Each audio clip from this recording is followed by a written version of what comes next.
महाराष्ट्रात सध्या कोणत्या पद्धतीनं कापलेलं मटण खायचं यावरून राजकारण तापलंय।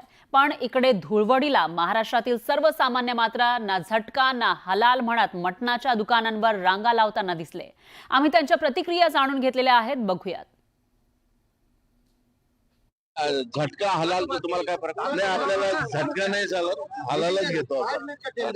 कारण झटक्याचं आपल्याला नाही जमत।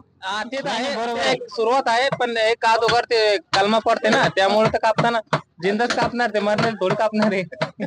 आज तांबडा पांढरा जोरदार असणार आहे। हो, जोरदार।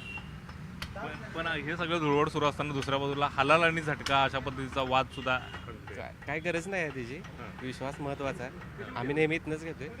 हलालचा काही फरक पडत नाही काही नाही। तांबडा रस्सा चांगला चाय प्यायला खायला मिळतं, मटण बी चांगलं उत्कृष्ट मिळते। आज काय बेत आहे तुमचा? आज काय घरात अगोदर निवांत खायचं, निवांत झोपायचं। हलाल झटक्याचं हलाल झटका विचार केलं मग डायरेक्ट मटन भेटलं त्या टायमावर इकडे येतं। झटका हलालचा काय फरक पडतो? काय टेस्ट चांगली लागते, झटका हलालचं असतं त्यांचं काय। आता हे झटका आहे का हलाल याचा फरक तुम्हाला नाही पडत नाही आम्हाला फक्त मटण चांगलं पाहिजे। नवीन वाद सुरू आहे सध्या, हलाल झटका आणि मल्हार खायचं माहिती आहे। आम्हाला फक्त खायचं माहिती आहे।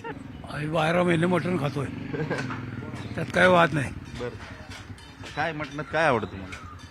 फूड शिरा, गर्दन, कलेजी, मांडी, ती लहानपणापासूनची चॉईस आहे। अच्छा, 60 रुपये किलो मटण होतं, आज 800 रुपये किलो झाले। किती होतं? 60 रुपये। 60 रुपये किलोने मटण घ्यायचं तुम्ही, आता 800 रुपये किलो झाले। तुम्हाला काही फरक पडतो का हे काही हलाल झटका आणि काय नाही हा काय नाही, मटण आहे मटणच। कोण म्हणतं हलाल मध्ये, हलाल नंतर कोण झटका आहे म्हणतं, शेवटी देणार ते एकसारखंच। यानंतर घेऊयात एक छोटासा ब्रेक।